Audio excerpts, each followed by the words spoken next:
Its kindly light shows all things from another point of view, reflecting the thought system that arises from knowledge, and making return to God not only possible, but inevitable. What was regarded as injustices done to one by someone else now becomes a call for help and for union. Sin, sickness, and attack are seen as misperceptions, calling for remedy through gentleness and love. Defenses are laid down, because where there is no attack, there is no need for them. Our brothers' needs become our own, because they are taking the journey with us as we go to God. Without us, they would lose their way. Without them, we could never find our own. Forgiveness is unknown in heaven, where the need for it would be inconceivable. However, in this world, forgiveness is a necessary correction for all the mistakes that we have made. To offer forgiveness is the only way for us to have it, for it reflects the law of heaven that giving and receiving are the same. Heaven is the natural state of all the sons of God as He created them. Such is their reality forever. It has not changed because it has been forgotten. Forgiveness is the means by which we will remember. Through forgiveness, the thinking of the world is reversed. The forgiven world becomes the gate of heaven, because by its mercy we can at last forgive ourselves. Holding no one prisoner to guilt, we become free. Acknowledging Christ in all our brothers, we recognize His presence in ourselves. Forgetting all our misperceptions, and with nothing from the past to hold us back, we can remember God. Beyond this, learning cannot go. When we are ready, God Himself will take the final step in our return to Him. Introduction. This is a course in miracles. It is a required course. Only the time you take it is voluntary. Free will does not mean that you can establish the curriculum.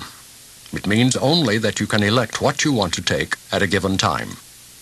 The course does not aim at teaching the meaning of love, for that is beyond what can be taught.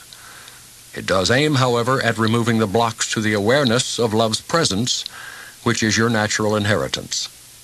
The opposite of love is fear, but what is all-encompassing can have no opposite. This course can therefore be summed up very simply in this way. Nothing real can be threatened. Nothing unreal exists. Herein lies the peace of God. Chapter 1. The Meaning of Miracles. 1. Principles of Miracles. 1. There is no order of difficulty in miracles. One is not harder or bigger than another. They are all the same. All expressions of love are maximal. 2. Miracles as such do not matter. The only thing that matters is their source, which is far beyond evaluation. 3. Miracles occur naturally as expressions of love. The real miracle is the love that inspires them. In this sense, everything that comes from love is a miracle. 4. All miracles mean life, and God is the giver of life. His voice will direct you very specifically. You will be told all you need to know. 5. Miracles are habits and should be involuntary. They should not be under conscious control. Consciously selected miracles can be misguided. 6. Miracles are natural. When they do not occur, something has gone wrong. 7. Miracles are everyone's right, but purification is necessary first. 8. Miracles are healing because they supply a lack. They are performed by those who temporarily have more for those who temporarily have less. 9. Miracles are a kind of exchange. Like all expressions of love, which are always miraculous in the true sense, the exchange reverses the physical laws. They bring more love both to the giver and the receiver. 10. The use of miracles as spectacles to induce belief is a misunderstanding of their purpose. 11.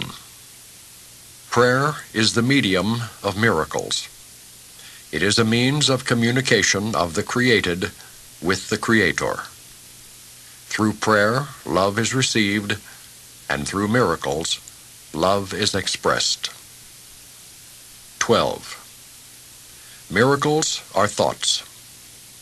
Thoughts can represent the lower or bodily level of experience, or the higher or spiritual level of experience. One makes the physical, and the other creates the spiritual. 13. Miracles are both beginnings and endings, and so they alter the temporal order. They are always affirmations of rebirth, which seem to go back, but really go forward.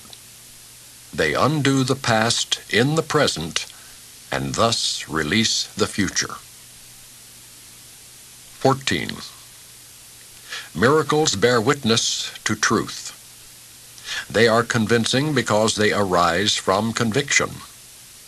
Without conviction, they deteriorate into magic, which is mindless and therefore destructive, or rather, the uncreative use of mind. 15.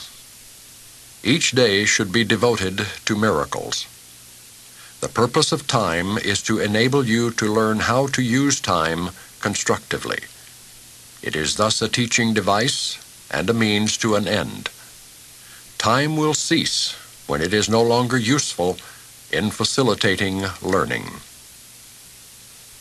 16.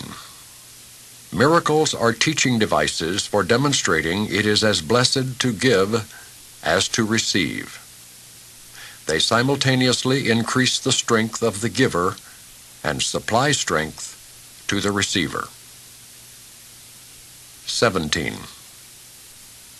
Miracles transcend the body. They are sudden shifts into invisibility, away from the bodily level. That is why they heal. 18. A miracle is a service. It is the maximal service you can render to another. It is a way of loving your neighbor as yourself. You recognize your own and your neighbor's worth simultaneously. 19. Miracles make minds one in God.